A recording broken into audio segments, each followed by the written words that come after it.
We will stand, please, for the Pledge of Allegiance. Gentlemen, please remove your hats. Thank you.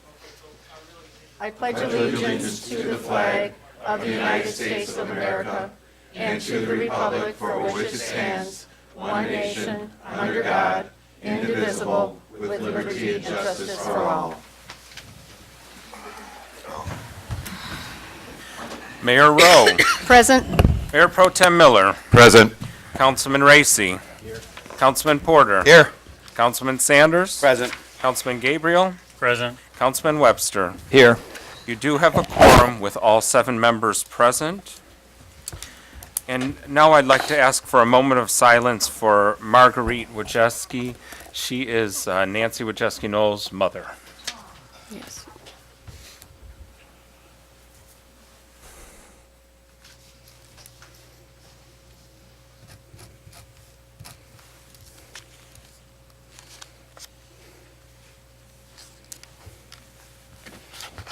Thank you. Item 1 is to approve the agenda. Move approval without exception. Support. It's been moved by Councilman Sanders and supported by Councilman Gabriel. Any discussion, questions? All those in favor say aye. Aye. Opposed, nay. Thank you. Item 2 are city council minutes. Revised item 2A are the regular meeting minutes of January 2nd. Move approval. It's Support. It's been moved by Councilman Racy and supported by Councilman Sanders. Any discussion or questions? All in favor, aye. Aye. Opposed? Motion carries. Item 2B are the special meeting minutes of January 3rd. Move approval. Support. It was moved by Councilman Racy, supported by Councilman Gabriel. Any questions or discussion? All in favor, aye. Aye. Opposed? No. Wasn't there. Item 3 is presentations. Item 3A is a presentation by Amy Malmer and also Kathleen Lamaco from SEMCOG. I'll get that up on the screen for you. Well, thank you for having us here this evening. My name is Amy Malmer. I'm the membership manager at SEMCOG, and Kathleen Lamaco is the executive director.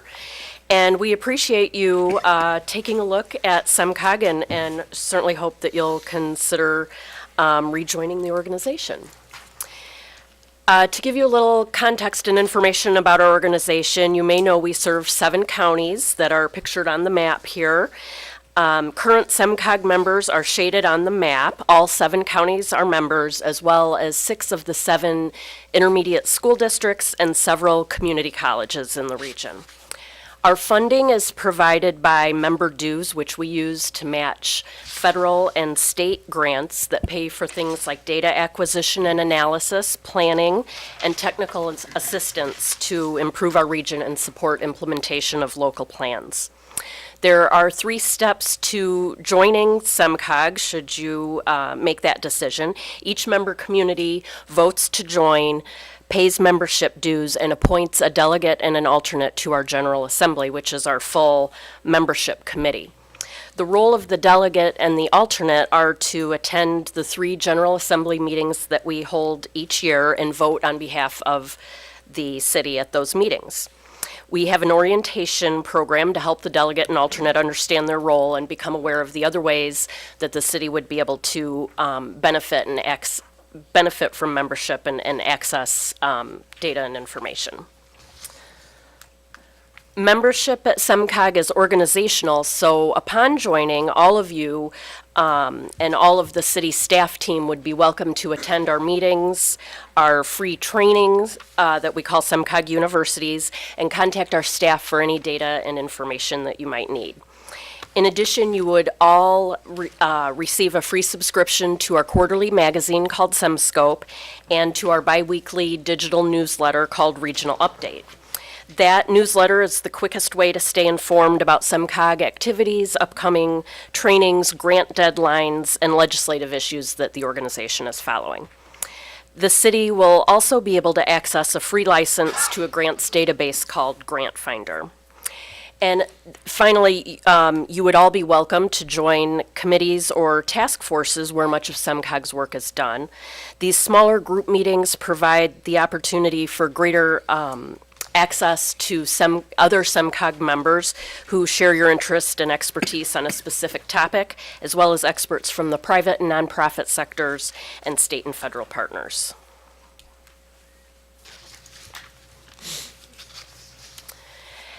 As an example of the kinds of task forces that we have, we've recently developed a resource called Park Finder. As you can see, it includes over 2,600 of the region's parks and is searchable by location, park size and type, and by amenities such as water recreation, sports, games, and trails. Now that we have all this data in this Park Finder resource, we've launched a task force that's going to take a look at coordination and regional gaps in our parks, trails, and recreation network. So with that little bit of background about how SEMCOG works, Kathleen's going to talk about our plans and policies. Thanks, Amy, and thanks again to all of you for having us here this evening.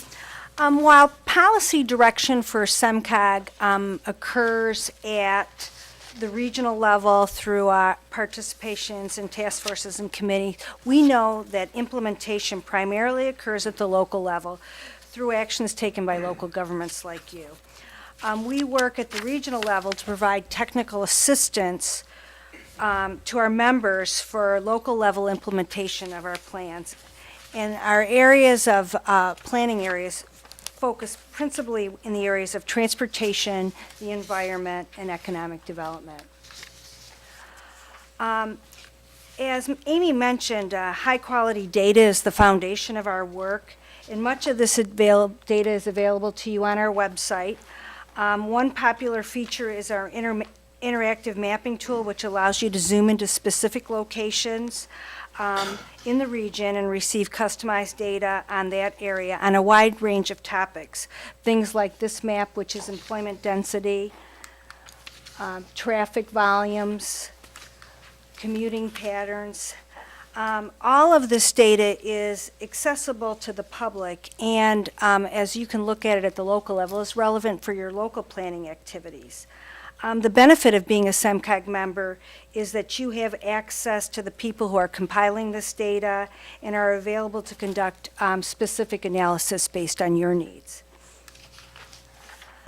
SEMCOG develops the region's transportation plan. This plan prioritizes the region's spending on the region's roads, transit, walking and biking facilities to the tune of about $1 billion a year.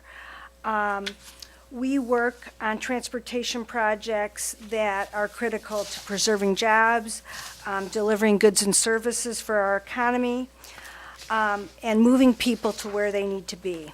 We work closely with the Wayne County Roads Division to collect, share, and analyze data on traffic counts, pavement condition, traffic crashes, all of which help us prioritize projects within the county and within the larger region. We've recently completed a number of other major plans, including plans that address the specific issues of traffic safety. I mentioned data earlier.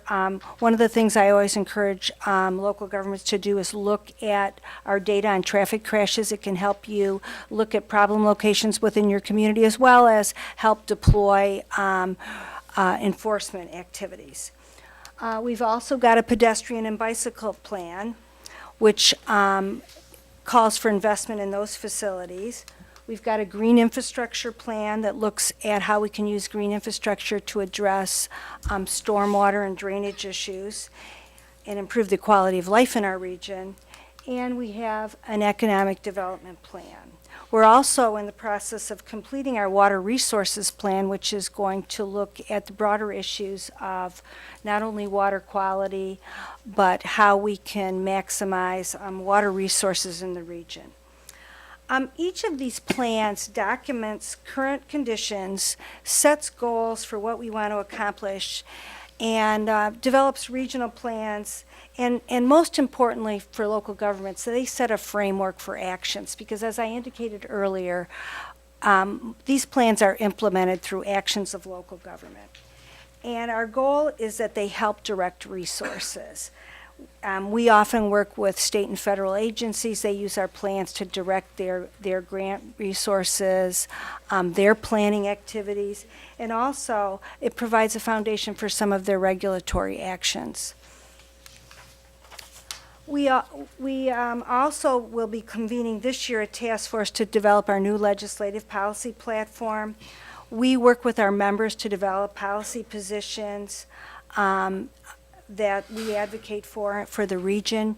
By participation in SEMCOG, your voice is magnified, and we can all be a part of ensuring that state and federal policies are reflective of our needs in Southeast Michigan. Among the issues we're working at on a legislative perspective right now are increasing revenues for local government, support for the Great Lakes, and control of invasive species, and the overall issue of funding for infrastructure. We're in the process of working with the state on trying to increase funding, try to increase our knowledge and understanding, and map all of the underground infrastructure in Southeast Michigan. The final thing I'd like to mention is that SEMCOG is celebrating its 50th anniversary. We're excited to honor our past and present accomplishments, and to encourage the public to explore what the future for Southeast Michigan looks like. The Detroit Historical Museum will be hosting an exhibit which will focus on Southeast Michigan's 50 years of local governments working together. At that exhibit, you can learn what unites us and take a look at what makes Southeast Michigan special. I encourage you all to attend to visit the exhibit, and specifically if you're interested in learning more about SEMCOG and interacting with other local governments in Southeast Michigan. There's going to be a reception on Friday, January 26th between 2:30 and 5:30. So in closing, I want to say that I thank you for your time tonight to share a little bit about what SEMCOG's doing, and to say that I'd be willing to answer any questions. Okay, thank you, Kathleen, and thank you, Amy. I enjoyed my many years serving on SEMCOG and working with you. Are there any questions? Yes. Madam Mayor, what would the dues for SEMCOG be? The email that you sent us, city manager, was 20. It was about 20, yeah. a little 20, bit I was going to say $2,200 a year. Madam Mayor? Yes. May I ask you, do you have a working relationship or with RTA? Yes, we do. In fact, RTA, for a long time, the elected leaders in SEMCOG have been advocates for improved public transit. And we knew that to improve public transit, we needed three things. We needed a regional governance system, which is why we worked hard to get the legislature to pass the legislation enabling RTA. We needed a plan that RTA worked on, and we need a local funding source. Unfortunately, the tax was presented to the voters, and it failed. Right now, and as RTA was formed, they're located within our office. We've been providing assistance and staffing them, and right now, one of my deputy directors is the acting RTA director, because they don't have a current director. So clearly, that's an issue we're working on. I know that there's a lot of discussion with the elected county execs going on right now, and I think that's moving in the right direction, and that you'll likely hear more about that in the next month or so. I happened to speak with them today, and they indicated that there are some positive indications here. So I'm glad to hear that you're a partner with them. Appreciate that. Any other questions? I have one, Madam Chair Mayor. Mara? Going back to some of the plans you were talking about in terms of transport, bikeability. Now, are these just overall general, what's the word I'm looking for? Just a general platform to build off of, or do you make specific plans with a community to build up on? Are you talking about public transit or just transportation? Actually, our plans work at a couple different levels. Generally, there's the broad what is it we're trying to accomplish, what are our policy objectives, and then most plans are pretty geographically specific. So I'll use the Yeah. example of either our bike plan, because it's easier to explain. We've got a lot of goals about wanting to increase access to pedestrian and bicycle travel. We know where there's challenges, where there's accessibility issues, where there's existing trails. We specifically were looking at how can we prioritize filling gaps in the system. And we know that there's some roads where we have knowledge that they're good roads to travel on for non-motorized travel. So it's pretty specific. Similarly, our green infrastructure plan, you can look at, the maps in the plan are small, but if you look on the website, you can zoom in. We've got every parcel of land mapped its use. We've looked at where the tree cover is, where there's potential to actually locate green infrastructure. And I think that's where the connection is, where we want to work with locals to see these policies implemented, because we know that you're the ones that take action in many cases, whether it's through your land use planning or your public works department. One of the things I had handed out to everyone here was their forecasting for the population growth. That is something that they do and is very useful, and I know school districts specifically use that because it forecasts for them what the projections are going to be for different age groups that are out there, so they can plan ahead as to, looking at possibly closing schools. Maybe they need to just alter the grades that they currently have subdivided.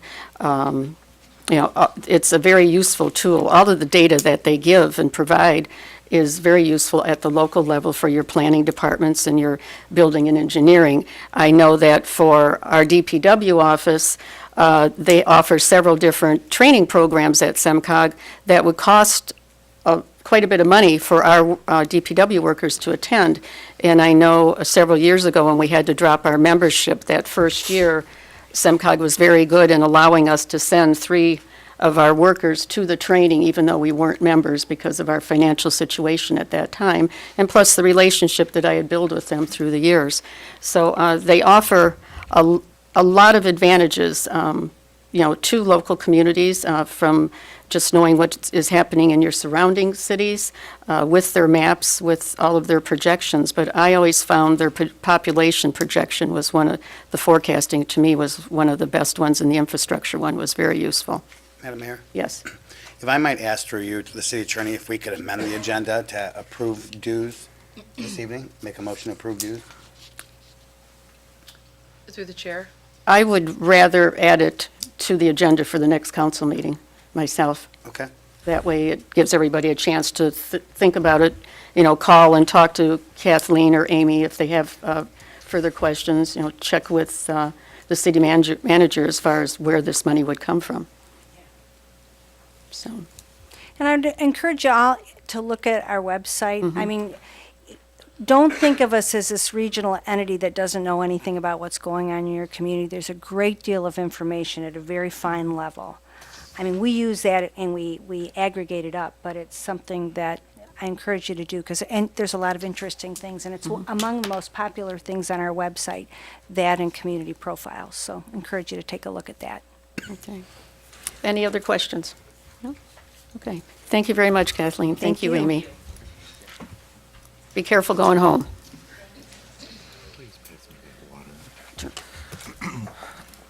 Item 3B is a presentation by Ali Saeed from Hype Athletics.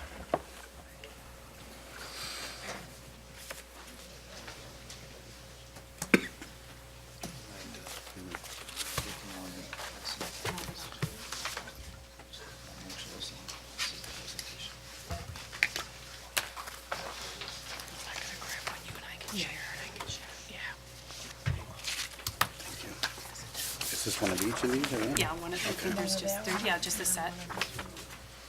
There's a set of 2 pages. Oh, okay. What? Yep, just page. Oh, okay, I get it. Oh, okay, I'm sorry. Make sure you get the 2 pages. Okay. Half in the bottom. I have extras. Which No, he actually has them. Right there together. you They're just have together. They confused me, okay? They're together, so. It doesn't take much. There we go. I know I said it, not you. You don't.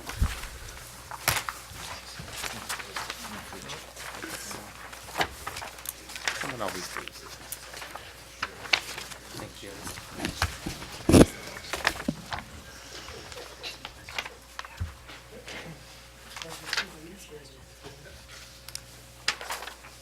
Hi, good evening, Good council evening. members, mayor, Good evening.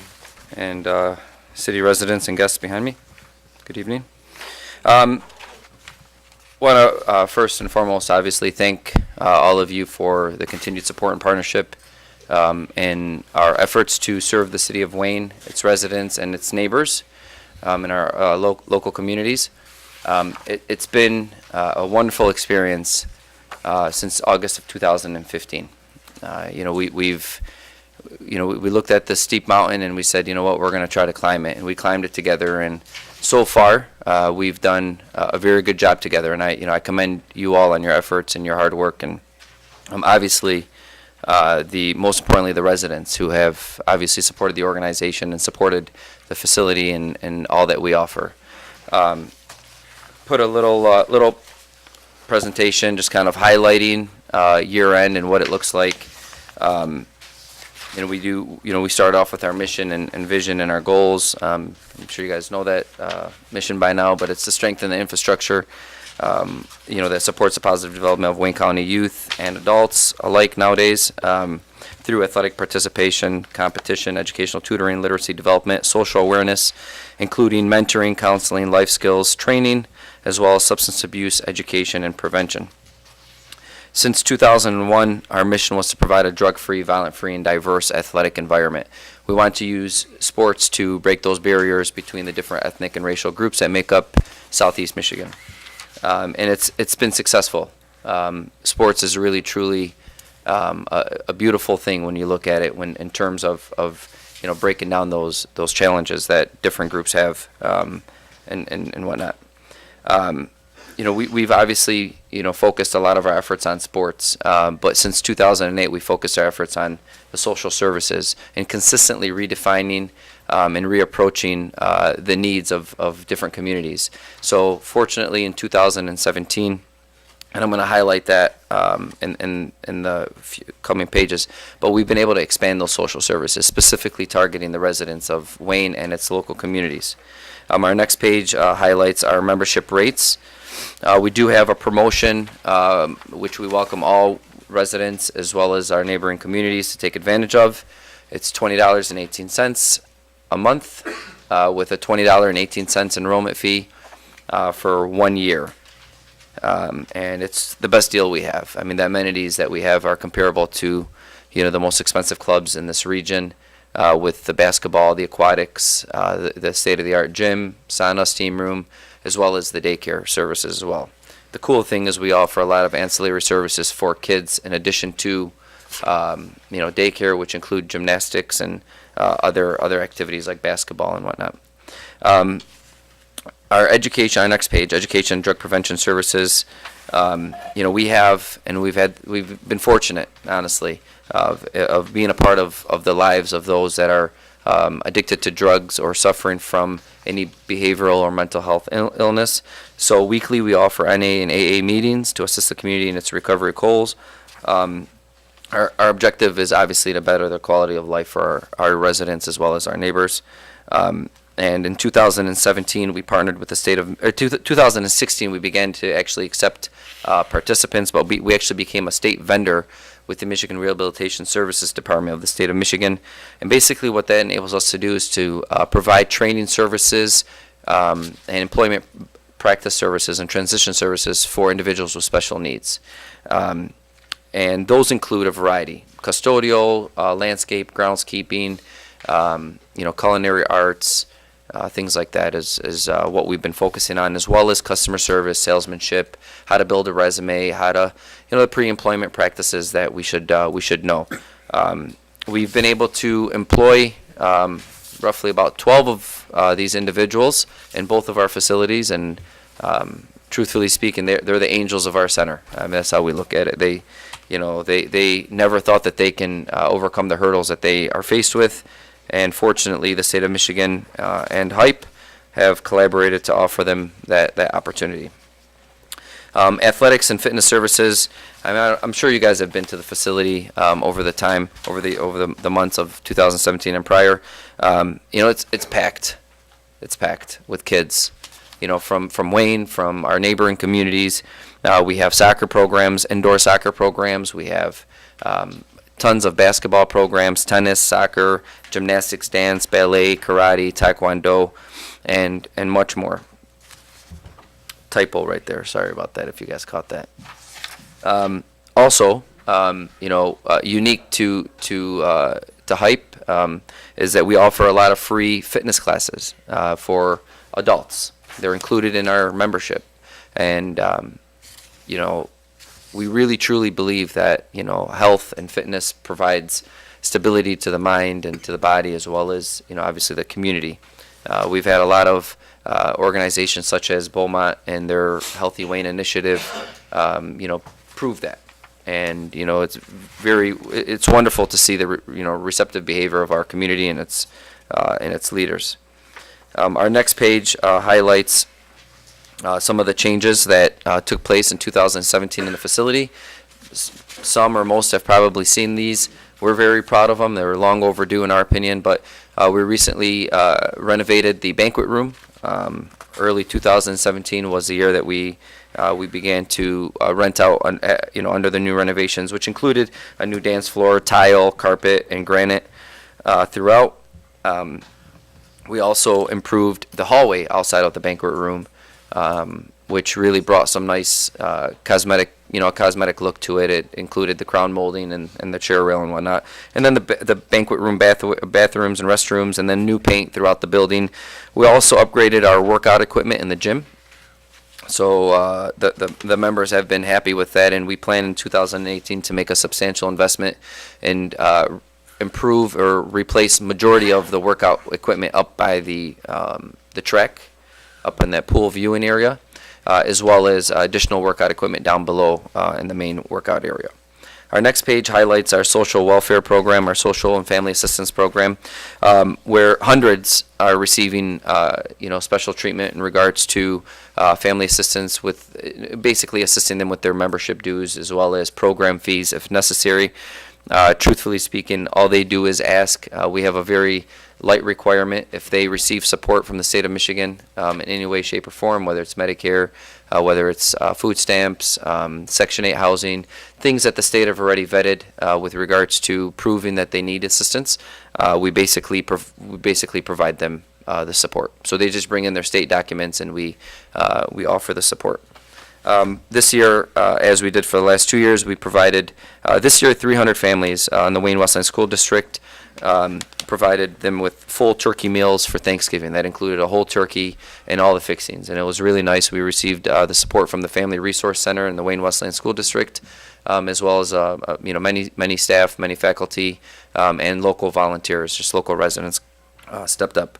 You remember the hurricane that took place in Houston, unfortunately, for them, but our community stepped up. Wayne provided a lot of water and a lot of resources that was shipped directly to Houston. We did this in both facilities, and it was really cool to see so many families in Wayne step up and show their compassion and support for others. We also replicated that with the Flint water issue. We raised a lot of money, and a lot of water was shipped there from Hype, from our members. And oftentimes we see with this cold season that we're faced with, Hype being used as a warming center, as it has been for years prior to us, obviously. So we're just continuing that service and commitment. And then another cool thing was we collaborated with the state of Michigan in their Meet Up and Eat Up program and provided, I put 200, honestly, it was closer to like 400 meals a day. Kids were going straight to Wayne Memorial, feeding their entire football team, their band, whoever was there was eating, and obviously everyone that came to Hype. And then we also partnered with the local churches in this area and distributed meals on a daily basis to them. That was the fall and winter of 2016-17 for that program. And our next page, we've been trying as hard as we can, at least, to maintain the history of these community events that have been taking place in the city of Wayne way before Hype was even around. But, you know, the Christmas brunch, the bunny breakfast, the back to school family day, we have our Halloween event. You know, this year close to 2,000 people attended. It was really cool. The year before it was outside. We had about 2,500 people. This year we moved it indoors and we were able to accommodate fairly easily. So it was pretty nice. You know, we ask. It's a free event, but we ask for donations, and 100% of those donations went to the Wayne County Sheriff Reserves that came out and provided us with just, you know, staff members to offer security. And then obviously our daddy-daughter dance, and there's, you know, the marshmallow drop and, you know, other cool activities that, you know, we've been doing, and they've been successful. And I think the city doesn't want to lose those events, so we're trying our hardest to keep them going. For everybody. And then our final page basically highlights our year-end results, mostly comparing to 2016, which you know, we're very proud of. Our membership increased close to 400, and members, our contracts increased by about just over 150, and our total revenue increased by just about $160,000. We did obviously spend more money this year in renovation costs. Again, those costs were needed. The banquet room was about maybe 20, 25 years old with regards to the condition. And, you know, unfortunately, we took a hit this year with maintenance and repairs. But, you know, those things are budgeted and got to be done.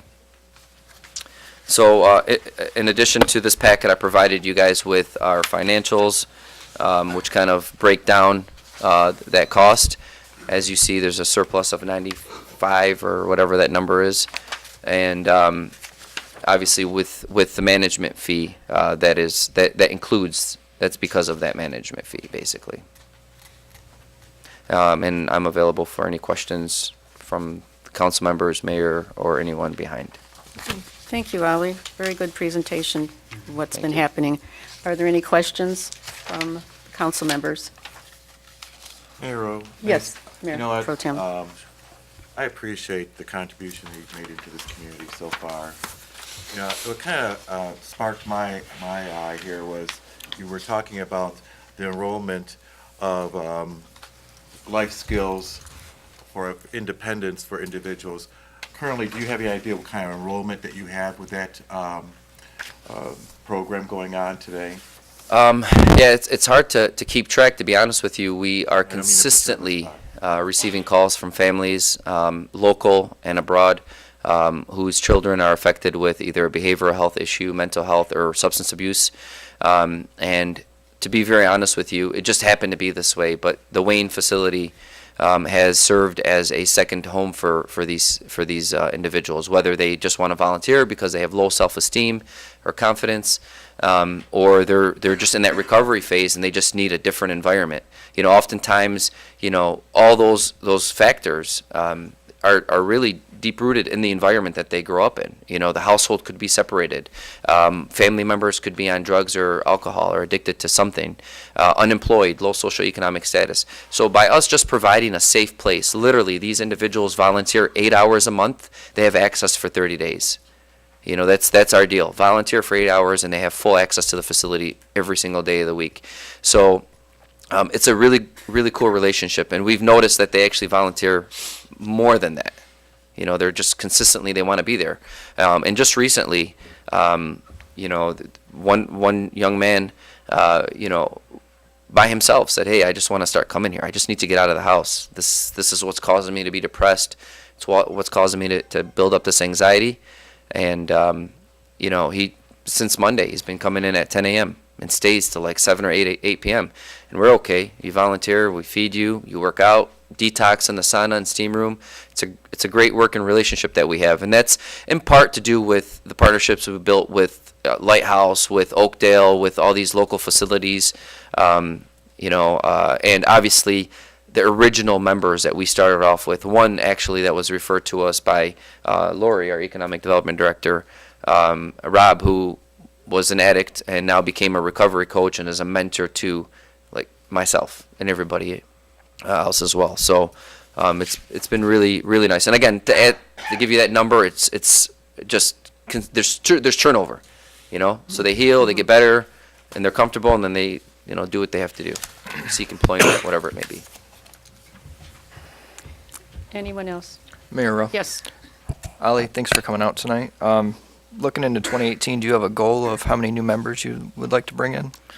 Councilman, we've had this goal since day one. We know the number we need to be at, and it's simple. We need 2,000 contracts to really sustain operations fully, to cover any and all unexpected and expected maintenance costs, and repairs and renovations. I mean, I don't want to open up that old book, but there's a lot of issues with that building. A lot of things are very old, and we've been fortunate to have the right management, the right staff and faculty there that are just kind of, we're doing more than Band-Aiding, we're repairing these things, but they're costly, so 2,000 members is the goal we need to be at. Contracts, which will probably give us about 3,000 plus individuals that are committed annually to the organization, to the facility.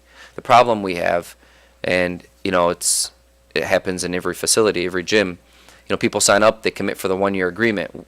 We have to ask for that 1-year agreement mainly because of our organizational structure. We need to have 1 year of annual operations projected,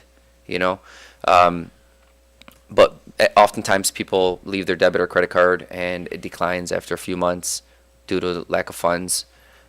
So we're having to play, catch up and chase with these delinquent accounts that we have, and they're substantial. We've signed up way over 3,000 contracts in our facility, if not 4,000. Unfortunately, we sign up and some get taken out or suspended due to the lack of funds. And rather than allowing that accounts receivable, line item to consistently grow, we suspend. So that individual doesn't have a huge accumulating debt, that's owed to the facility. And, we're oftentimes, offering basically to recover the contract, start fresh, come back and commit, so there's a forgiveness program, if you want to call it that, just to get that number up as high as we can. I have a secondary question. What is your delinquency at, roughly? And what number are you looking for, dollar or membership? Because Dollar. Dollar is a lot, like $500,000. Okay. And it's normal. Dearborn Heights is over $1 million. It's not normal, but it is what it is, We have to go after it, or we don't want to hire lawyers and, send them to collections and all that kind of stuff over a gym membership. A lot of issues going on in different communities, and we're trying to be understanding and patient.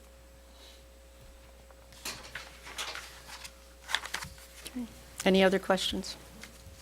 Yes, Councilman Thank Porter. you for this presentation, Ali. On your last page, you have 2000 year-end results. You have for 2017, you have 2,107 total members. What's the difference between members and contracts? Oh, good question. I should have explained that earlier. So you have a family, you, your wife, and 3, 4 kids, 6 people, 5 or 6 people. That's the member number, and the contract is only one contract for your whole family. You get what I'm saying? So we have more individuals than we do families, but that's where the difference comes in. Okay. Councilman Racy, did you have a question? Thank you, Mayor. Ali, I've seen some of the improvements you've done. I know you just recently did the hallway, added some equipment that you mentioned. One of the things I did like about that is something I had mentioned before, where you have it where you can scan the little UPC code or whatever it is. Yeah, the membership card, yeah. And you're able to see how to work out on the equipment that wasn't there before. And I think that's a helpful little tip that's there for people that don't know how to use that. Oh, on the newer machines, yeah. Mm-hmm.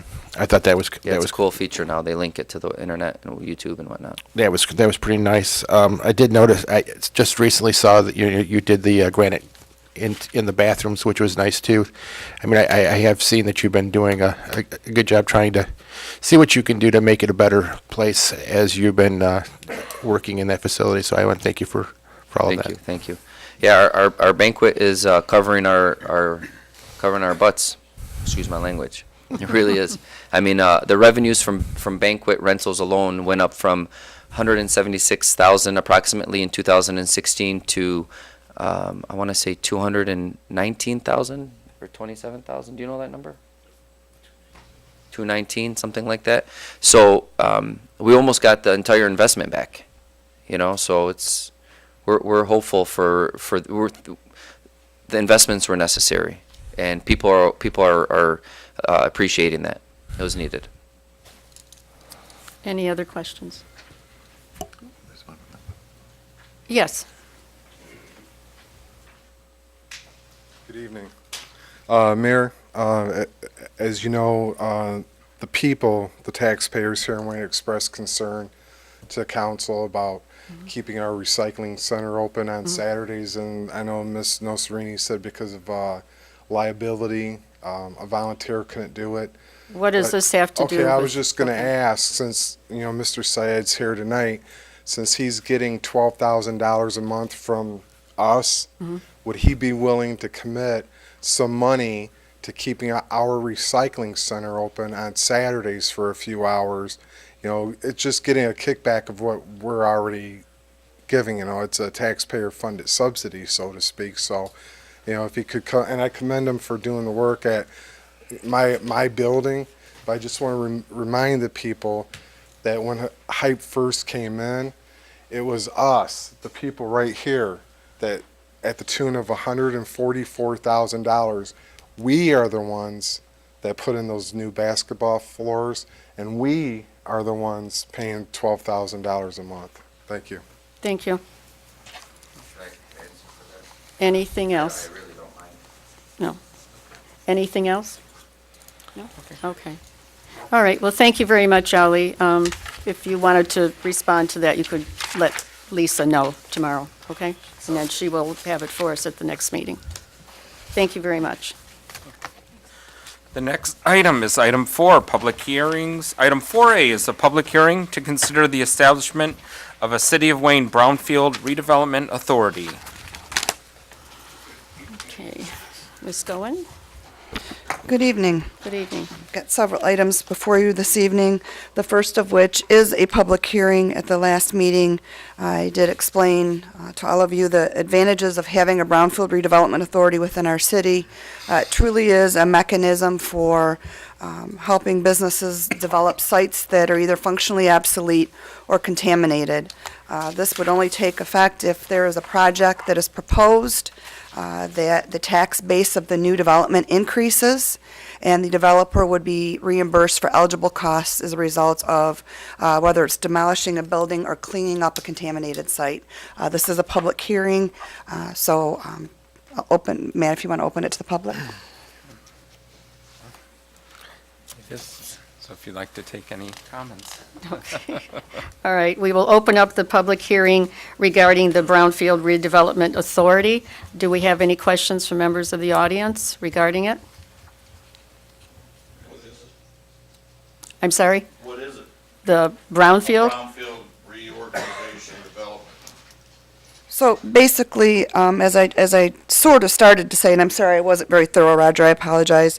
The Brownfield Redevelopment Authority is the board that oversees the Brownfield activity, so to speak. They're the ones that are responsible for approving the plan, looking at what the attorney prepares in the Brownfield plan, and they're looking at approving basically a payback of items that through the DEQ are considered to be eligible activities such as demolition, due care costs, environmental testing.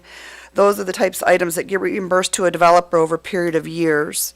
And this board is responsible for approving that plan. Okay, yes, Roger. Well, a brownfield is, from my understanding, correct me if I'm wrong, a brownfield is just dilapidated buildings.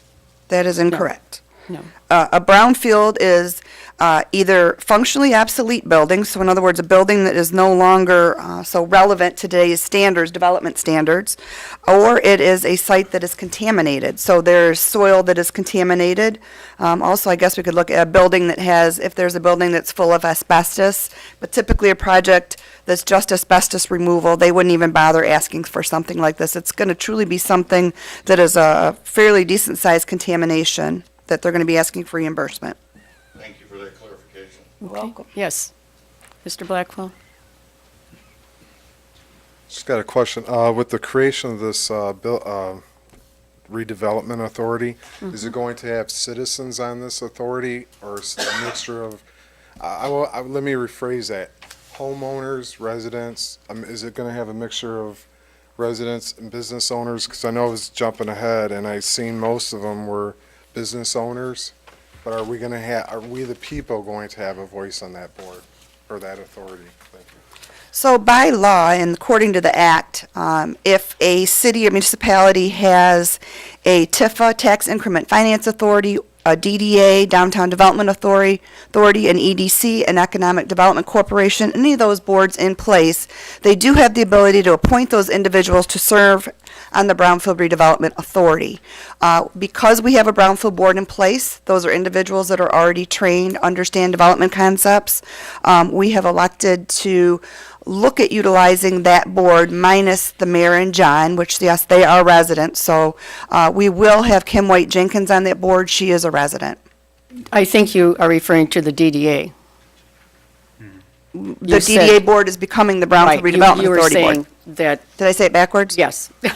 Okay, I apologize. So the DDA board will become the Brownfield Redevelopment Authority board, and there, Kim White Jenkins is on there, and then you also have business owners that pay taxes in the community that will have a say-so. Matt Morrow's also. Matt Morrow is also our resident, so there are two actual Wayne residents on the board. I hope that answers your question. Okay, yes.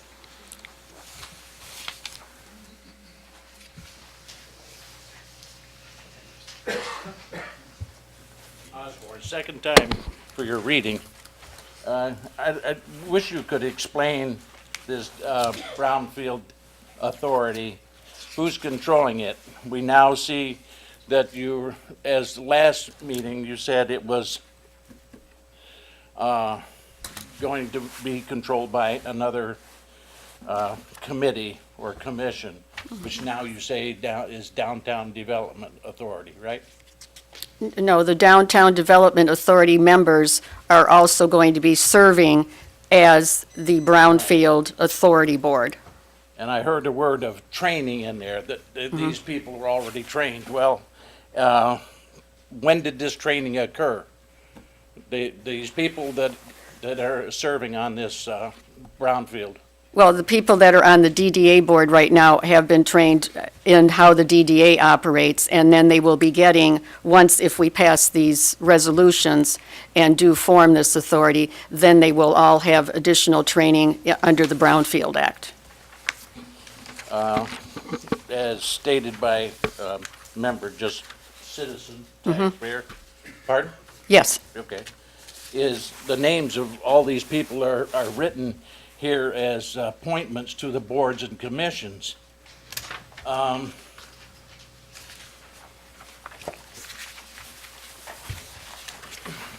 I've got trouble accepting all this. The Downtown Development Authority,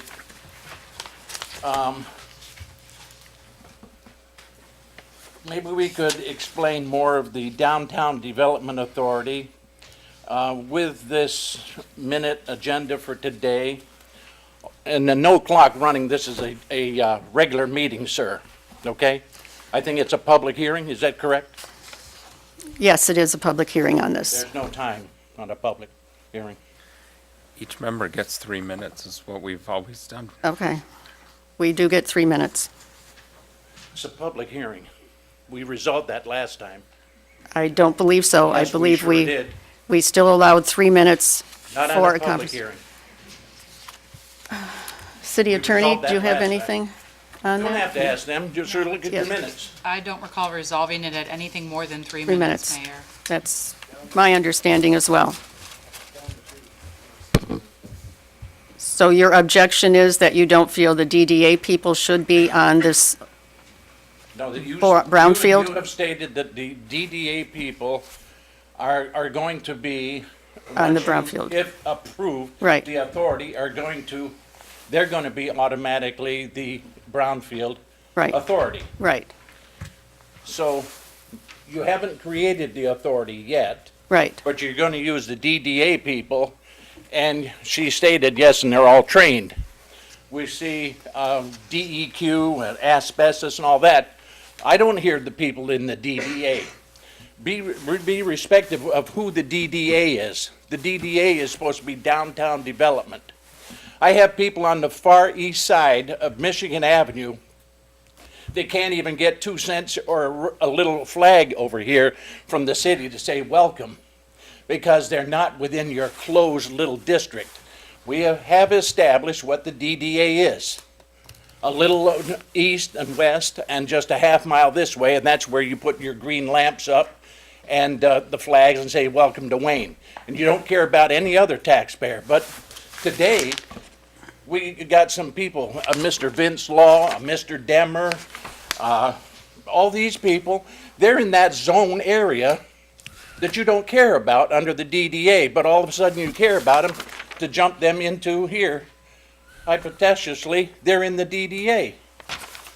And as for this brownfield thing, is we need to go to it and explain what you wanted. Where is the financial gain?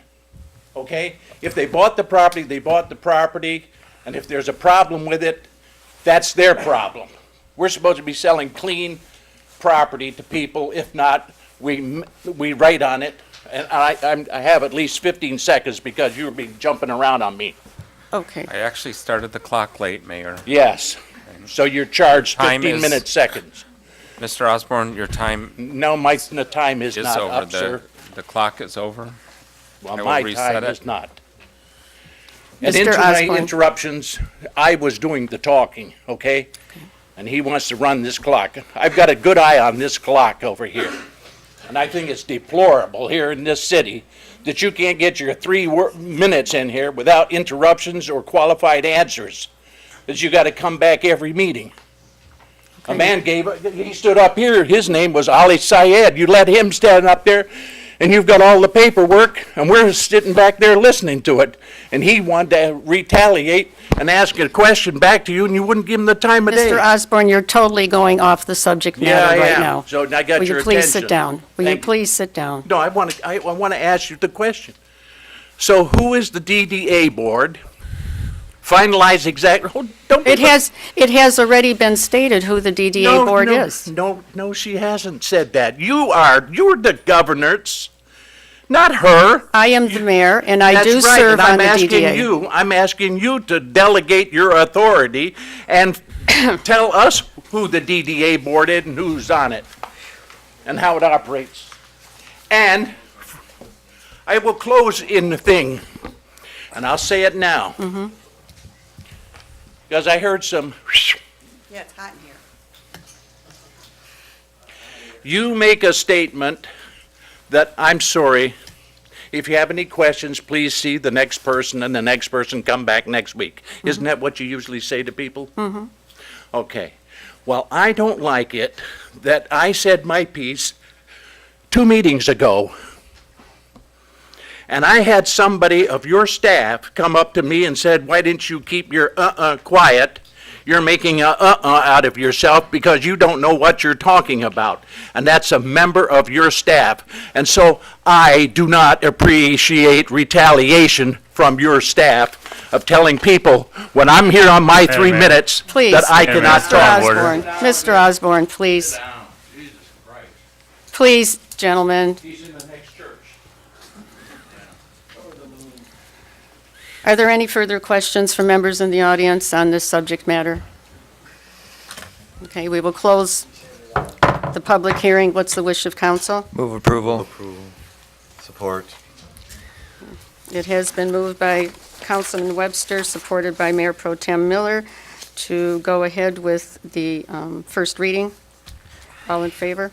Aye. Opposed? Thank you. This was the approval. The of approval, I'm sorry. resolution. Yes, it Right, was a thank motion. you. Yes, sorry. Thank you. Item 4B is a public hearing to consider the proposed uses of the city's fiscal year 2018-2019 Community Development Block Grant Program funds.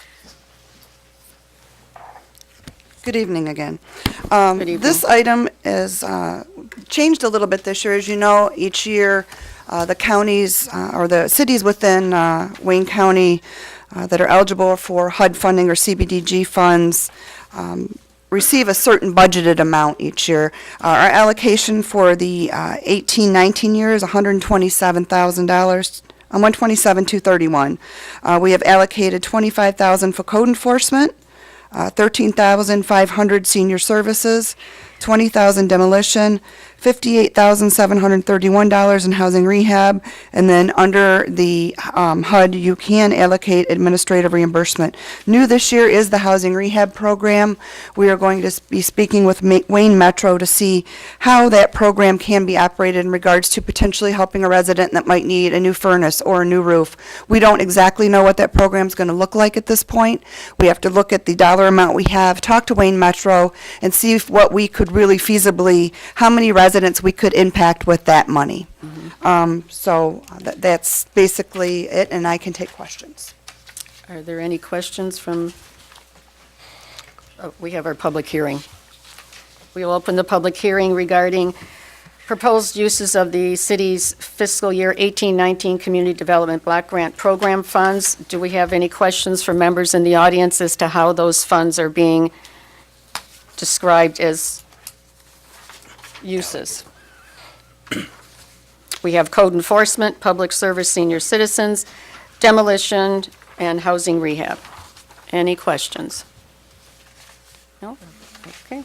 We will close the public hearing. Any questions or discussion from city council? No? Okay. I need a motion. Well, this is the Oh, first quick. hearing of two hearings. Right, So okay. this will just be a receive and file, and then at the next city council meeting, we'll have the second required public hearing, and at that time, you'll take an action regarding the use. Okay. All right? Okay, thank you. The next item is item 5, ordinances and amendments. Item 5A is the first reading. Do you have a question? Madam Mayor, Yeah. may I ask one question Yes. regarding that one? Can you elaborate a little bit more about the funds for code enforcement, please? So I'm sorry. basically, no, that's fine. I'm glad you're asking questions. So basically what this is Brandon, our code enforcement officer, as he goes out and he writes violations or warning notices within the city, it's all tracked through a computer system, through our BSNA system. At the end of, say, a 3-month period, we go in and we flag all the homes that are located within our CBDG area. So there's certain portions of our city, there's actually 6 blocks that are considered low to moderate income areas, and we can charge back the time that he spent working on maybe writing a violation and be reimbursed for his time that he spent in that area, as well as being reimbursed for the time that it takes. Let's say a case went to court and Kathy had to prepare documents for court and get notices sent out, we can reimburse for a small portion of her time. So that is all inclusive of code enforcement. And I have to ask the demolition amount, would that partner up with the Brownsfield funding? This is totally separate. Okay. What this is if there is a property that's located within any of the low to moderate income areas, it gives us the ability to demolish the building. I'll give you an example. We do have a home on Norris Street that does have some foundational issues. We've had several people look at it. They haven't bought it. If we deem necessary, if we can meet, if it's within the $20,000, if we wanted to utilize that money to take that house down so someone can come in and build a new home, we can reimburse for those items. Gotcha. Thank you so much. You're welcome. Any other questions? Okay. The next item is item 5, ordinances and amendments. Item 5A is the first reading of ordinance 2018-01. This is amendments to the 2010 Wayne Downtown Master Plan, and it's for the specific area 35707 and 35751 Brush Street. And this is a request to change the sub-area plan from Brush Street neighborhood to West Michigan Gateway. Move approval. Support. It's been moved by Councilman Sanders and supported by Mayor Pro Tem Miller. Are there any questions or discussion? No? No? Okay. All in favor? Aye. Opposed? Motion carries. The next item is in conjunction with that other item, is item 5B. This is a first reading of ordinance 2018-02. This is to amend the City of Wayne zoning map for the properties at 35707 and 35751 Brush Street from R3 multiple family residential to I2 heavy industrial. Wish of council? Move approval. Support. Been moved by Councilman Racy, supported by Mayor Pro Tem Miller. Any questions or discussion? Yeah. Yes. Would this be considered spot zoning then? Actually, Because you're zoning in the middle of residential area into industry, and I understand the reason why, because they're trying to buy up all those properties. But I'm just curious, is that a good move? it is not considered spot zoning because actually they're increasing their already I2 property to the west. Okay. So spot zoning would be defined as, I live on Ash Street, if somebody wanted to put industrial right in the middle of our street where it doesn't touch other industry, is Okay, what great. is classified as spot zoning. Okay. Madam Mayor, Yes. from my understanding, reading some of the literature regarding this matter, there is some provisions provided to, say, soften, cushion between these two entities of residential and industrial, light industrial. Is that my understanding? Yes, That's part of the provisions in this amendments. Is that my understanding? Well, it is not part of the provision of the amendment, but it is part of their development plan is to have fencing, landscaping, to put in front of their proposed use, the expanded storage yard at that location. Okay, thank you. All in favor? Aye. Opposed? Motion carries. Thank you. Thank you. Okay, the next item is item 6, appointments to boards, commissions, and committees. Item 6A is to approve the reappointment of Kurt Burton to the Downtown Development Authority until December 2021. Move approval. Support. It's been moved by Councilman Racy, supported by Councilman Gabriel. All in favor? Aye. Opposed? Motion carries. Next item is item 6B. This is to approve the resignation of Robert Abdo from the Downtown Development Authority. Move approval. Support. It's been moved by Councilman Racy, supported by Councilman Webster, and then with a letter of thanks for their service. Any questions or discussion? All in favor? Aye. Opposed? Motion carries. Item 6C is to approve the appointment of Wanisha Daniel from Dorsey Business Schools at 35005 Michigan Avenue West to the Downtown Development Authority to fill the unexpired term of Robert Abdo until December 2019. Move approval. Support. It's been moved by Councilman Sanders, supported by, who was first? I heard Councilman Webster. Any discussion? Question? All in favor? Aye. Opposed? Motion carries. Next item is item 6D. This is to approve the appointment of Kurt Burton, 34224 Michigan Avenue West, to the Brownfield Redevelopment Authority until February 2021. Move approval. Support. It's been moved by Councilman Gabriel, supported by Councilman Webster. Any discussion? All in favor? Aye. Opposed? Motion carries.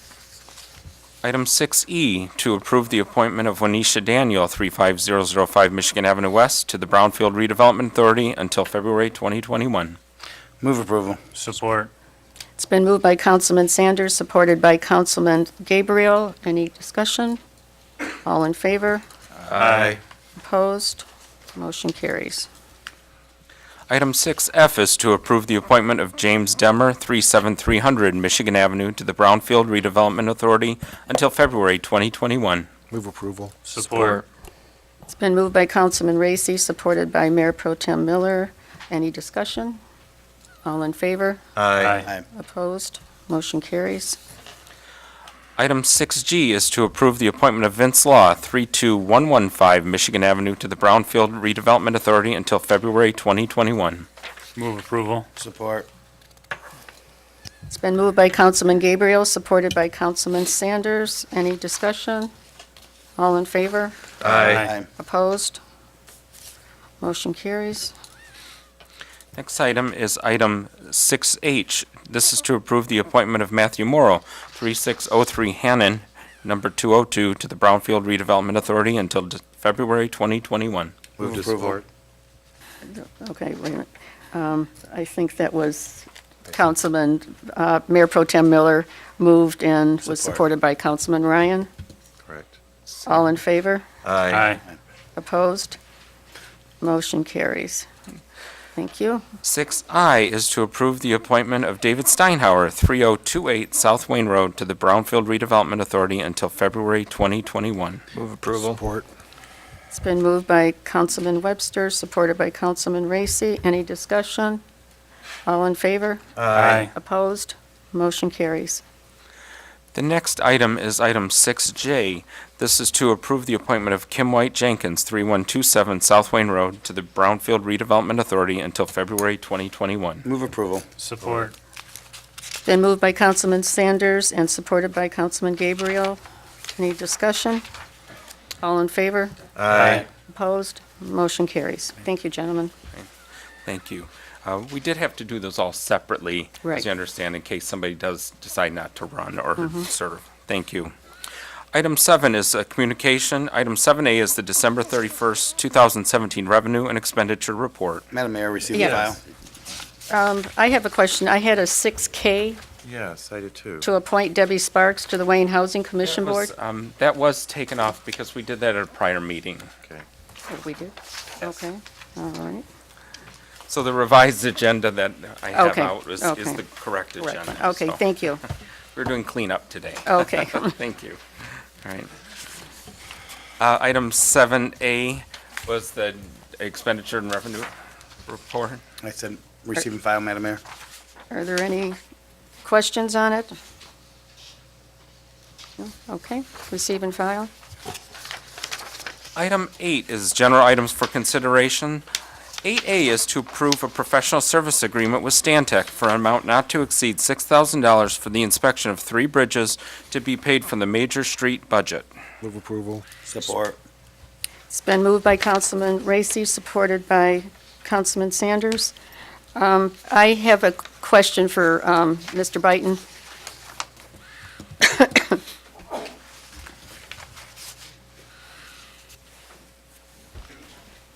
Good evening. Good evening. So the 3 bridges that we are responsible for are the bridge over John Hicks, Newburgh, and Second Street, correct? That's correct. Okay, so we inspect, it's our time to inspect again. Every other year. Every yes, other that's a year, right. requirement. And then the bridges that, the other 2 bridges that the county has, do they also inspect every 2 years, or is that a My different? understanding is that they're also obligated to inspect every other year as well. Every other year as well, All- okay. Yeah, all the bridges. Okay, and so I know that in the letter from Stantec, they state that they assume that those 2 bridges that will be inspected by the county. So we can assume that that is correct? Yes, they make that, they put that in their proposal Okay. each time, but yes, they are, Wayne County covers those bridges. Okay, all right then. Thank you. You're welcome. Mayor Rowe? Yes. And do we get verification from the county regarding the inspection of those 2 bridges? This stems from a requirement from the Michigan Department of Transportation, and the reporting for that is done on a State of Michigan website that we log into. So if we had any interest in the county bridges in our community, we could look that up on our bridge system on the MDOT's website. One other question. Do you know the age of the bridges? Not off the top of my head, no, I'm sorry. Just curious how long they've been there. Yeah, quite some time. Newburgh Bridge is a newer one, right? We just rebuilt that one recently. Okay. And I think the Hicks Bridge, we have some videotape of a piece of heavy equipment falling into the river on that one from about 30 years ago, 25 years ago. And then they start to get older. Okay, thank you. Wish of council. Move to approve. Support. There has been a motion. Oh, that's already. right. I'm sorry, John Racy and Councilman Sanders. Any further questions or discussion? All in favor? Aye. Opposed? Motion carries. Thank you, gentlemen. Next item is item 8B. This is to approve Traffic Control Order 618. Move approval. Support. Okay. And we'll let you do your presentation then. Thank you. Good evening, Mayor, members of City Council. Recently, over the last several months, and most recently at a Planning Commission meeting, residents on Brush Street between Williams and Elizabeth had major concerns and complaints about trucks traveling on the roadway, semi-trucks. After looking at the situation and looking at what is there currently, recommending, which is item number B, which is Traffic Control Order 618, which is to install two no truck signs, one on Brush, one in Elizabeth, one on Williams. And also item number C is going to be to rescind Traffic Control Order 220, which at the time was to install two signs, and the signs were commercial vehicle used as delivery prohibited. This traffic control order was assigned in 1978 and dealt with Kroger at that time. This sign can come down. These two new signs under Traffic Control 618 will take care of the issue. Okay. All right. So we need a motion first on 618. We have that, Councilman Sanders and Councilman Gabriel. Any discussion or questions? I have a quick question. What's the fine for that? I don't know offhand the court fine. I don't know that. Okay. If I may, Chief, is that written under the commercial motor vehicle, the CMV code, or is that, if you don't know? That I don't know offhand. I know the CMV code is quite, When you get into weight limits and things like that, you get a commercial vehicle yeah, code, and then you're which getting is- into a much Yes. steeper penalty Sure. for enforcement purposes. Yes. Thank you. Okay. Any other questions? Yes. I just want to thank the administration for moving forward on this very quickly. This, what like the chief said, this was something that happened at a planning commission, and I mentioned it to Lisa that night.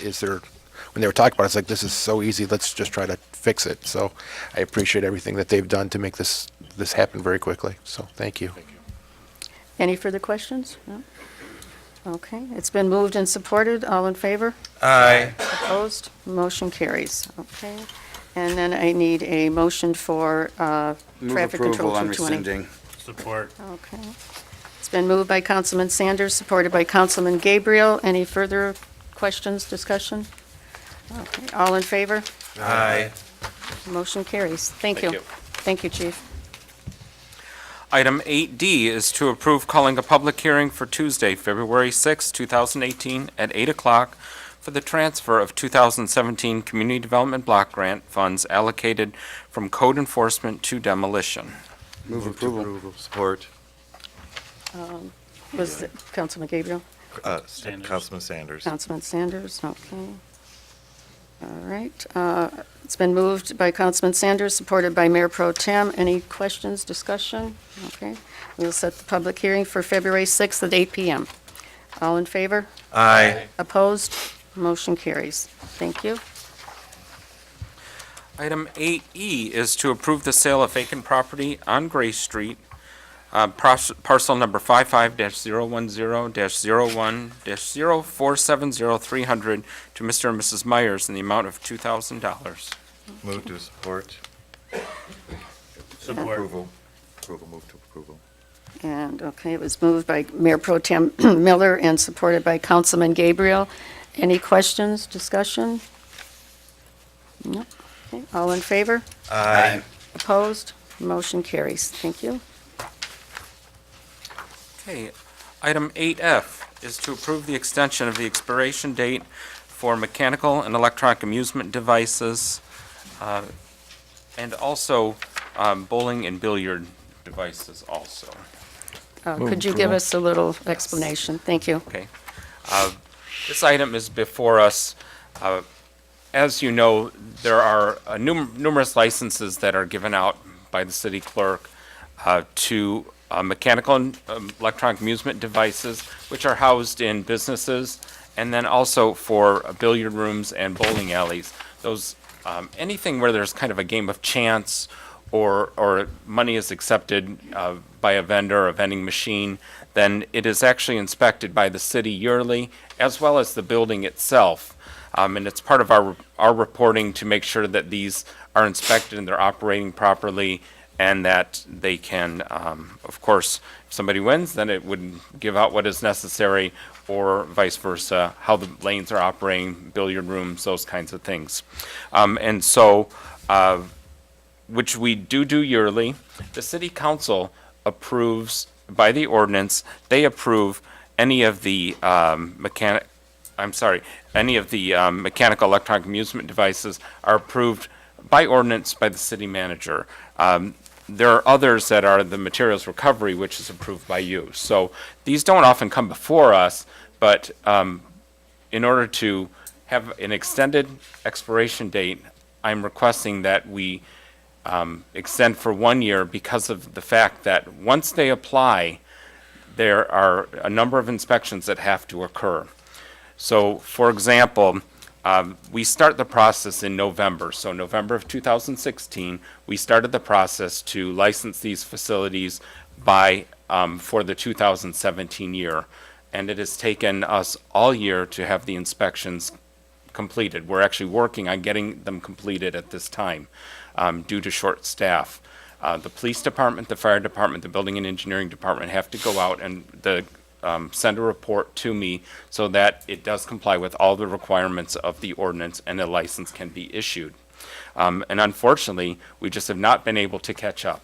And what my recommendation is to extend for 1 year, because on behalf of the city administration, I just feel it is not fair to collect fees that we have not expended. So, as I stated in my memo, it is to request the extension, but also we would not be collecting the fees, but in essence, we would not be doing the work to create the revenue to have the fees anyways. So, it's basically, we did have to come before you to make this request for the extension, and unfortunately, we just don't have the staff to continue to follow up to get the inspections completed.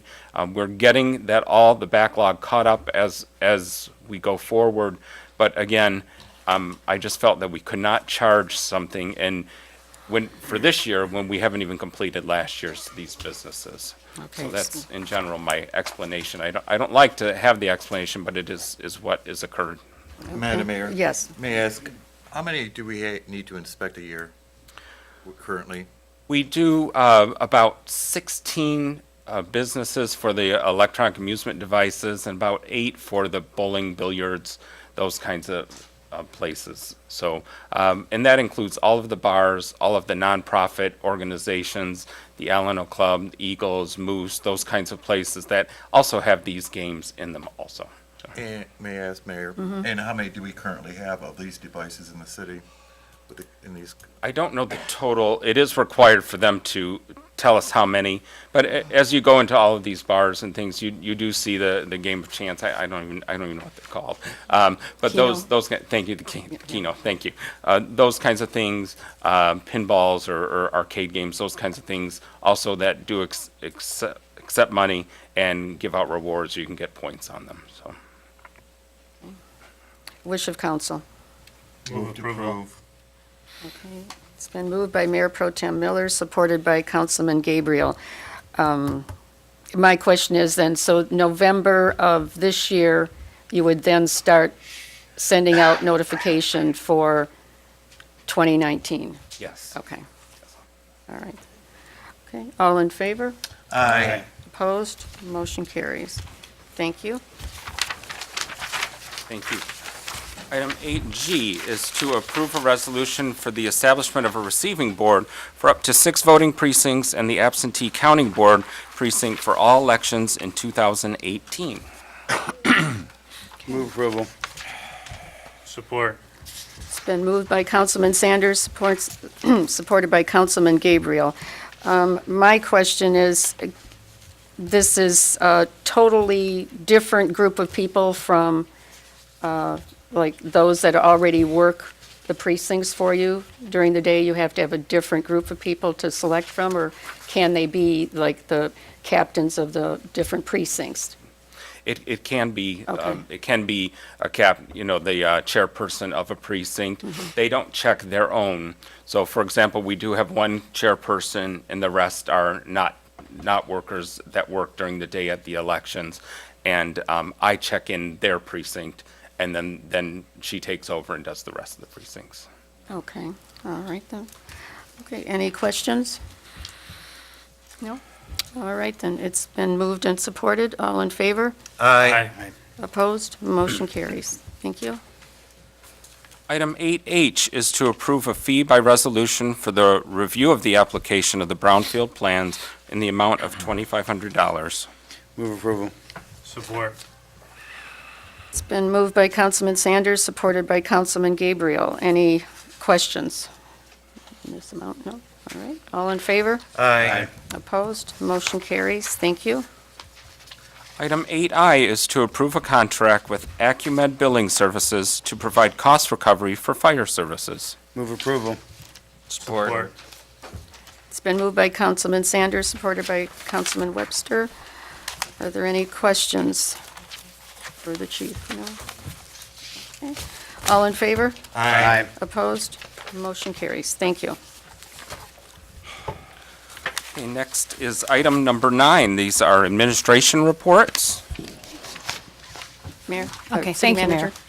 Mayor. I'm just going to go through a few items. I'll try to move along as quickly as possible. The first one, Mayor Pro Tem Miller had asked me before the meeting, at one of the previous meetings, the Mayor Pro Tem had made suggested that we look at investments in our parks, in our park system and Parks and Recreation.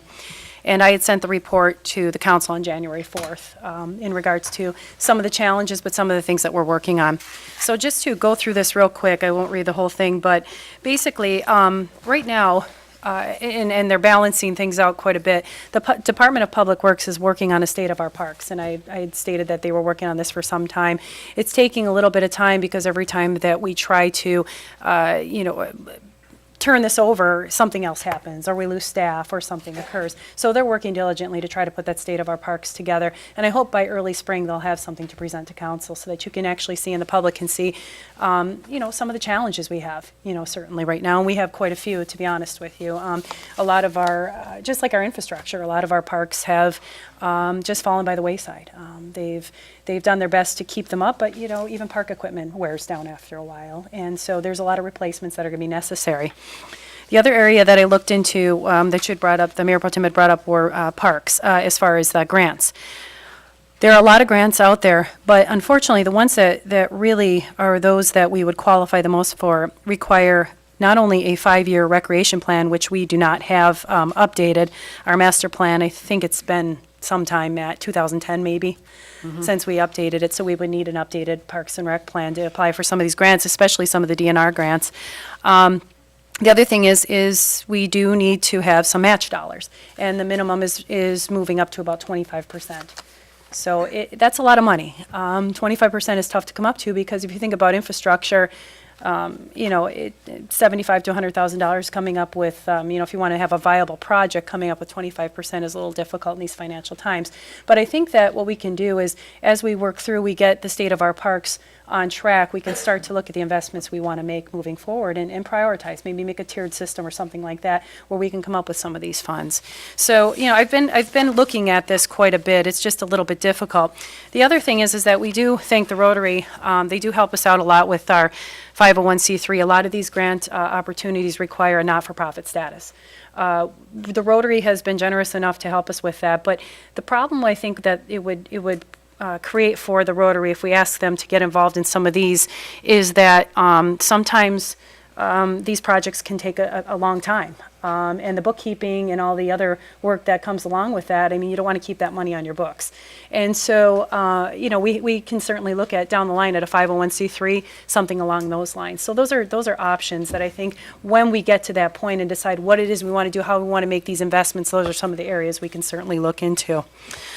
So right now, Mayor Pro Tem, did I answer all the questions? Yes, Did I cover you it did. I well? just wanted to keep it transparent what's Sure. going on, but we're moving forward.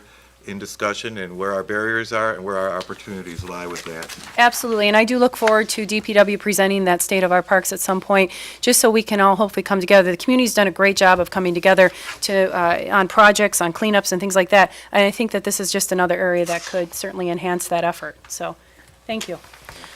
You're welcome. DTE, swore I wasn't gonna touch this one tonight. Yeah, I know, but it has been troublesome. We have dancing lights, we have lights that are out, we have issues with so many different things. I want to remind everyone, this was a grant that we received through the state. This was not something that came out of our coffers. That doesn't make it any less important. The staff and the team that can tell you that I've been on DTE a lot. I email them, and in fact, I emailed them over the weekend. I had the flu, but I emailed them anyway, and said that, you know, I'm regretting the grant now. And I said, I'm starting to regret the fact that we tried to do something good, but it's just coming back as a backlash on the council and the administration, and it's a challenge. I wouldn't want to live with these lights either, when they're on, off, out, whatever it may be. And, you know, DTE has had some major issues with their contractors. Last time I had stated that, you know, it was brought to our attention that they did not put certain wiring in the lights, the new wiring. They had to go back, Corby is their contractor, and they had to go back and redo that wiring. Now I'm being told with regards to what's happening on the entire stretch of Michigan Avenue, they're thinking there's a cable that's not working across the entire stretch of Michigan Avenue. And so right now, the DT had a conference call with their team internally today, and they want to come out and they're going to talk to us next week. They had proposed next Wednesday to come and chat with us about some of the concerns. We are working on it, I assure you. I'm sorry for the frustrations. You know, DTE has their own way of working, but I'm not relieving the pressure. Because this was a state grant, obviously I have to do reporting. Lori's helping me with that right now. And in those reports, we're going to tell them the challenges we've had, because if communities are going to apply for this fiscally distressed funding, they shouldn't have to go through this. Our DPW workers, myself and others, have been going out in our own cars during the day. We already have enough to do, but we're trying to help out, and we're going to assess the lights. We're assessing the lights on our own. So please just bear with us. DT is coming out on February 6th to the council meeting, and they will be here to make a presentation, and I want them to answer your questions. So that's where we're at is right now. The warming centers, Councilman Racy, at the last meeting you had asked about the warming centers. We have HYPE, which is open during the regular hours. During that last period of cold, it was about 5 to 6 days, they had 10 people. And the police department is open 24/7. Their lobby, they had 0, Chief, correct? But we still have that option. When it gets cold, please remind people that the police department lobby is open 24/7 as a warming center, and the library will certainly welcome anybody during their regular scheduled hours as well. So I hope that answers your question, Councilman. Thank you. Councilman Racy had also asked about snow removal. I did send a memo from the Buildings and Engineering Department and DPW on 1/5 of 2018, so if you have any questions, let me know. Parking structure, that was a question that Mayor Pro Tem Miller had. I sent a memo to the council on January 10th. So, you know, if you have any questions, please let me know on that as well. Mr. Amos was contacted by Buildings and Engineering regarding his ordinance concerns. Mr. Amos, I hope that answered your question, sir, to satisfaction. And that was regarding people, renters leaving a lot of their trash and garbage when they move out, correct? And the lack of response? Okay, so I hope that was the answer. Mike is here, Mike Byton, Buildings and Engineering Assistant Director, if you have any further questions. Mike, thank you for working on that with Mr. Amos. I want to remind everybody too that, you know, right now, our DPW is working overtime. I mean, they have a lot of, the snow issues. We had that ice last week that hit us, and then it was 40 degrees 2 hours later. So they're stretched very thin with a thin staff right now. And since, you know, over the last several months, they've had over 30 water main breaks. That's a lot of water main breaks.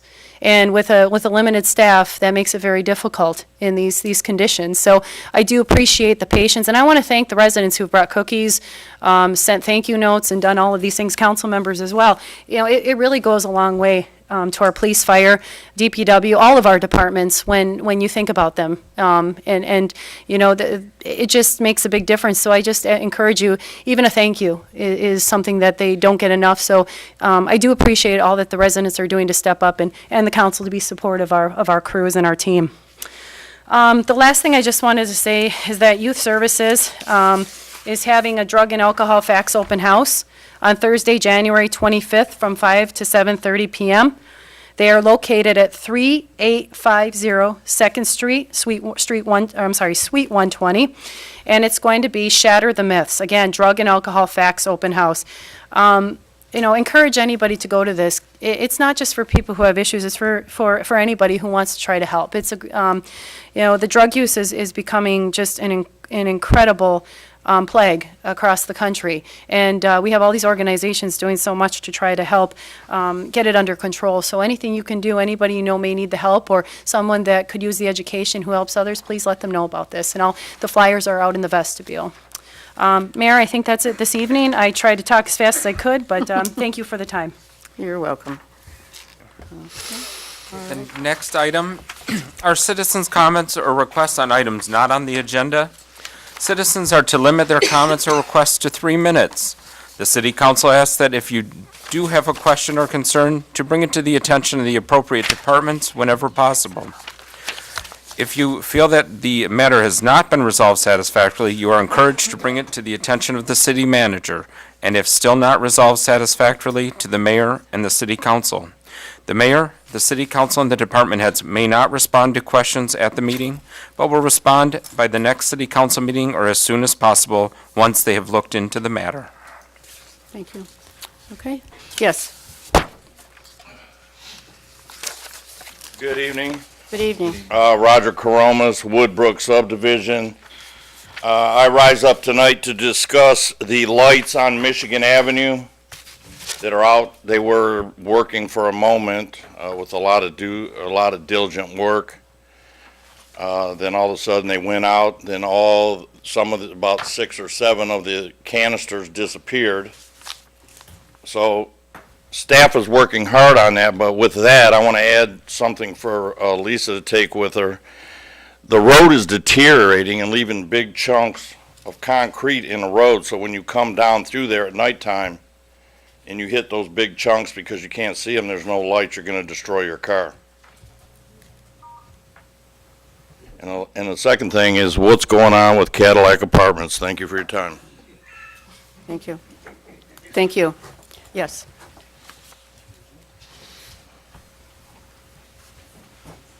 Ronnie Vonchu, Hubbard Street, and founder of the Wayne Neighborhood Watch Patrol. Wayne Neighborhood Watch Patrol was provided to provide a proactive approach to helping our police keep the city of Wayne safe. Our group now consists of 22 people, which have all completed a background check, a 2-hour ride-along with full training and full guidance from lead members.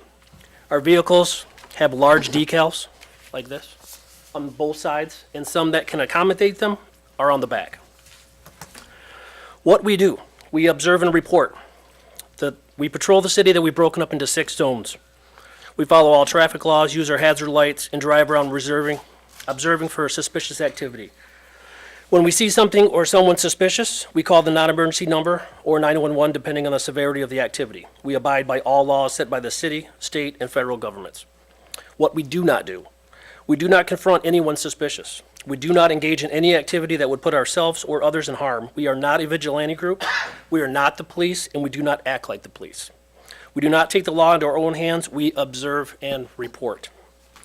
On January 11th, State Representative Robert Kozłowski, after a long year push, was able to pass House Bill 4176, which enabled neighborhood watch programs to use an amber light while patrolling.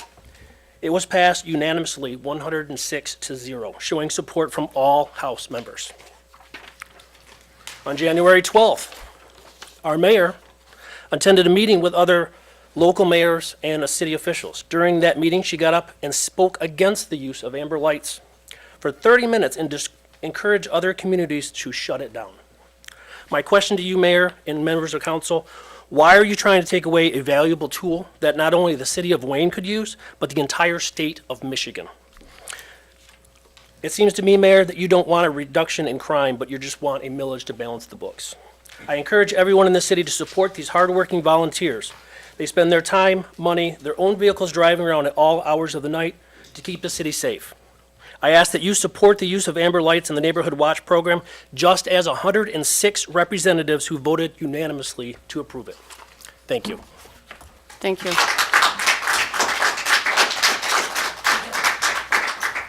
Yes.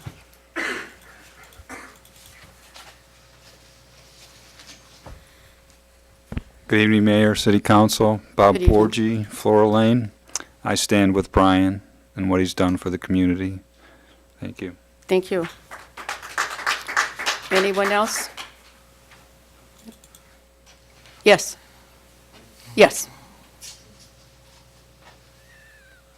I'm back. Several council meetings ago, I asked through the chair to the city attorney just a question. What is the legal definition of lawful order? And that still has not been answered. And another thing, I'm a volunteer with the Wayne Neighborhood Watch Patrol. And Mayor, whatever your position on it, that's fine. But we have state elected officials up in Lansing that say otherwise. This man isn't doing it for any kind of patting himself on the back. Mr. Amos, he almost makes it out to a full-time job, and he's never been here, and he should have been recognized because there's been a few times where he's literally saved some lives by making the call to the police department. But he never got the accolades or anything. You know, we're not a vigilante group, you know, that was made, you know, before I joined this group. I met with Brian, got set off and everything, you know, explained to me what was going on. And your position on, it's just an amber light, okay? It's just to let people know, hey, the Neighborhood Watch Patrol is out there. You know, when I see a suspicious vehicle go by, because you know what vehicles are supposed to be in your neighborhood, what aren't. I'll let you know, I patrol the tree streets. I drive down your street, making sure. I was out there Halloween and had people stop me and say, hey, we didn't know anybody patrolled over here. I was like, well, it's Halloween, want to make sure the kids are safe and everything. Usually it's done whenever. Can't disclose that. But, you know, I'm at the point, and I'll leave you with this, and, you know, if the president can say a certain word, I'll just end it with this. I think I was put on this earth for two reasons. It may be to piss people off or to make them smile. Which lucky one are you? Anyone else? Yes. Phil Wagner, I live on Laurenwood. I just wanted to give my brief opinion on SEMCOG. I don't really see wisdom in spending $2,200 to join something right now when we already are looking at a $700,000 plus deficit. If you're going to add $2,200 to that deficit, it should be added to some way of marketing the city for new businesses or for business relocation here to add to the tax rolls. Okay, thank you. Anyone else? Yes, sir.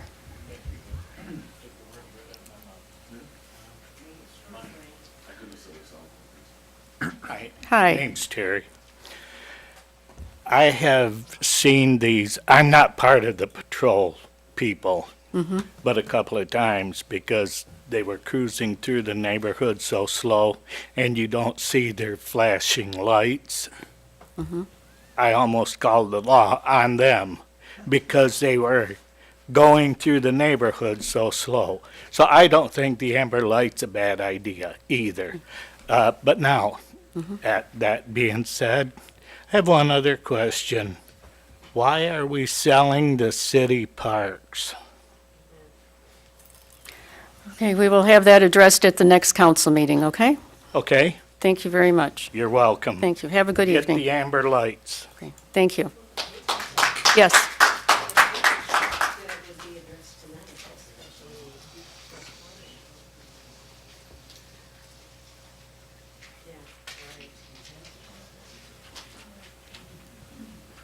Madam Mayor, City Council, I'm Vern Amos. I live on Stellwagen and Wayne. I'm also a member of the Neighborhood Watch Patrol. I seen recently on the computer, people talking about the amber light, and some think it's a joke. Some people, say, well, if the bad guys see the amber light, they're just gonna run and hide. Well, they do that anyhow. And the other night, 2 individuals seen me coming with the amber light. It's to deter them from committing the crime, to answer the lady that spoke on Facebook the other day. It's to deter the crime, but it's also there to push them out of the neighborhood so that there is no confrontation, and hopefully drive them out of the community when they see the amber lights coming. And I just don't understand why somebody would think it's a big joke when we're trying to save our community from these thieves that are out there every night of the week at -8 degrees. They're still out there. They were out there again the other night. New Year's Eve they were out. And I think it's just crazy that people look at it in that tune of light. Thank you. Thank you. Anyone else? Okay. Move the Next agenda. item is item 10, items for the next agenda. Okay. We can put the SEMCOG discussion on if that's the wish of council. Okay. Madam Mayor? Yes. Assuming that we have a vote from the state senate, can we also have the amber light discussion on the agenda as well? Certainly. And Madam Mayor? Yes. I'd like to ask that if we could put on the agenda to proclaim in the city of Wayne Black History Month for February. And also, I would like to, if we could, really, if in the next council meeting, if the city manager could address some concerns that I've received from some residents regarding the sidewalks in our downtown area. Who's responsible for keeping them barrier-free during the winter months here? Is it part of the DDA, or is it the business owners, or how do we address those issues to keep them barrier-free? And also, I asked, and another concern that was raised was, with all these multiple main breaks in the city, there's been concern raised about the appearance of the tap water. Cloudy water. That is there an influx of quality there? Is there, what's going on with that? Is it any relationship with some of these multiple main breaks that we are currently experiencing? And just kind of want to address that for the residents. Okay. That's it. Thank you. Anyone else? No? All right, then. Okay. Next item is item 11, consent calendar. There are 6 items before you. I have one question on the DDA. Yes. The first item, it says a motion was made by Rowe and supported by Demmer to approve the minutes of the September 20, 2017 meeting. Motion carried unanimously. Rowe noted that there was no mention of Bunnick's resignation letter in the previous meeting's minutes. Yes. Was that correction made to the previous meeting's minutes? Yes, but we don't have a copy of them, so if we could get a copy of the September ones, and then I did ask the letter be sent. It had been brought up, but it was, just Right, that's wasn't in fine. the minutes, yeah. Thank you. Without that, I move with exception. Is there support? Support. It's been moved and supported to accept without exception. Any other discussion? All in favor? Aye. Opposed? Motion carries. Comments from members of the city council. We'll start with Councilman Sanders. I have nothing. Councilman Gabriel. Thank you, Madam Mayor. I just want to extend my gratitude to DPW, especially with the recent storms that have hit. Basically, everybody's been working around the clock, and it's been pretty eye-opening as far as how hard they really do work on the extra hours, even outside of the normal hours. So I just want to extend gratitude there. And with that, nothing further. Okay. And Councilman Porter. Thank you, Mayor. I want to thank Lisa for demanding that DTE get our lights fixed, and I hope she keeps that up because we need it. We're having a terrible time with this, and we need you all to help us out too and let us know where some of these lights are out. We're driving around, but, we can't get them all, and especially, excuse me, maybe the neighborhood watch can also tell us on some of the residential streets, some of the side streets where there might be lights. It's been put on the agenda for next week about the amber lights, but I do have a statement. Next meeting. Next meeting, I'm sorry. But I do have a statement to make on that. These guys all these people are volunteers. We need to help our volunteers. We need to be talking to them rather than talking to other people. I look out here and I see these guys with these shirts on are the same people when we ask for city cleanup. They're there with their gloves and rakes and whatnot helping us. We can't afford to not help them out. We need to talk to them. I've already talked to the state representative, and I know several others have.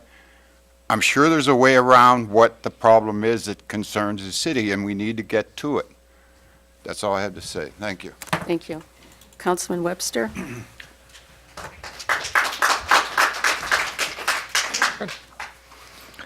For those that do not know about this organization I'm going to talk about, it's called Chrissy's Pantry. Something started for seniors that are having a hard time taking care of their pets. And Brian, do you still have the donation box that year? Okay. So Brian does have a donation box over at Icon. Some of the suggested donations are both dry and canned dog and cat food, toys, treats, chew toys, blankets. So if you have anything that you can donate, please drop it off to Icon for those seniors that are having a hard time caring for their pets. That's all I have for tonight. Thank you. And Councilman Racy? Thank you, Mayor.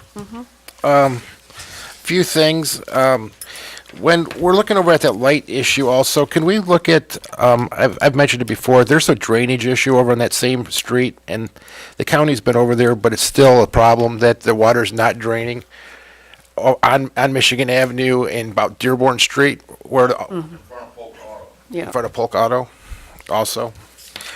It's majorly coming out and a real problem, and nothing's draining down there, so we're going to wind up having infrastructure problems in the future because of it if we don't deal with it.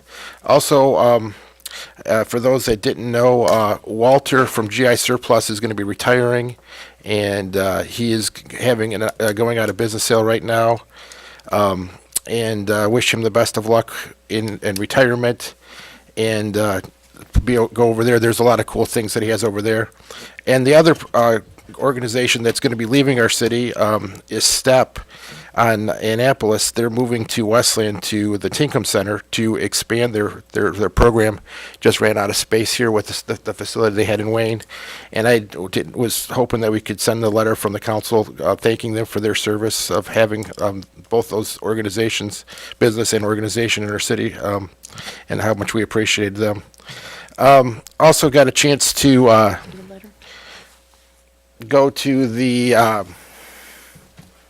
JC's president party. I think it was a week or so ago, and that was a really nice event. And want to thank Rebecca Marconi for everything she's done in the last year with the city of Wayne, and look forward to their president and working with our city in the future. I've been really impressed with what the JCs have done to. In the last 3 years, they've really made an impact in our community and been seeing them on a regular basis. Also wanted to again thank our administration with the sign thing with Brush Street that was taken care of.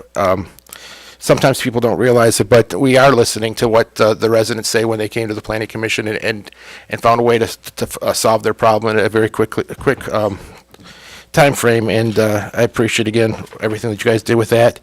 And I too want to thank our Neighborhood Watch Patrol. I know myself and Tom, when we can go out and patrol with them, we thank you for everything that you guys have been doing in our community. Thank you. Mayor Pro Tem? Thank you. I as well want to thank the Neighborhood Patrol for the services they're providing in our community. I think it also, we can all be Neighborhood Patrol just from our homes and being observant of what we see outside and what's going on. So we as well can assist them in what they're courageously doing throughout our neighborhoods.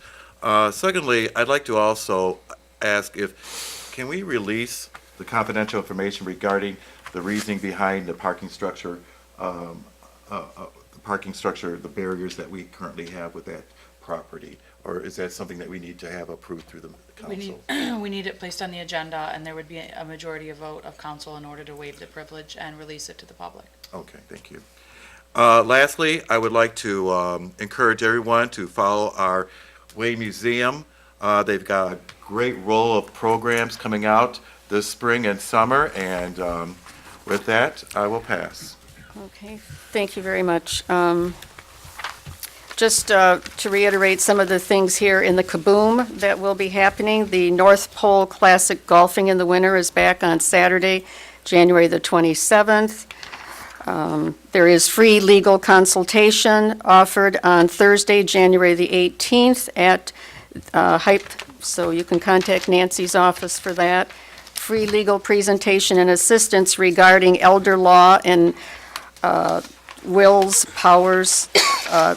trust, power of attorney, nursing home, assisted living, senior housing questions. That is scheduled for Wednesday, February the 7th at 1 o'clock. And there's several other items in the flyer Kaboom, so if you could pick it up, they're usually out here in the lobby of City Hall. The other thing is, I'd like to just state, yesterday I had the honor of walking in the Freedom Walk that took place in Westland. Mayor Wild had invited several of the surrounding communities to attend, and I attended, and Pat Williams from Canton attended, and we walked with lots of people. I'd say there was probably close to 75 people that marched. It was very enjoyable. The program afterwards was a very moving program. The presentations that we had some singing, saxophone player, and then the keynote speaker was Hugh Perkins, I always forget his last name, from Fox News, and he gave a very good keynote address, the importance of just sometimes trying to get over any prejudices that you may have and just looking at people as people and being helpful and just being human beings to each other and just being kind to people. In fact, at the event, the main message was yesterday to just reach out to the neighbor next to you and just let them know that you care about them and have their well-being at heart. And with that... Motion to adjourn. Okay. Support. It's been moved and supported. All in favor? Aye. Opposed? Motion carries. Thank you. Just be careful.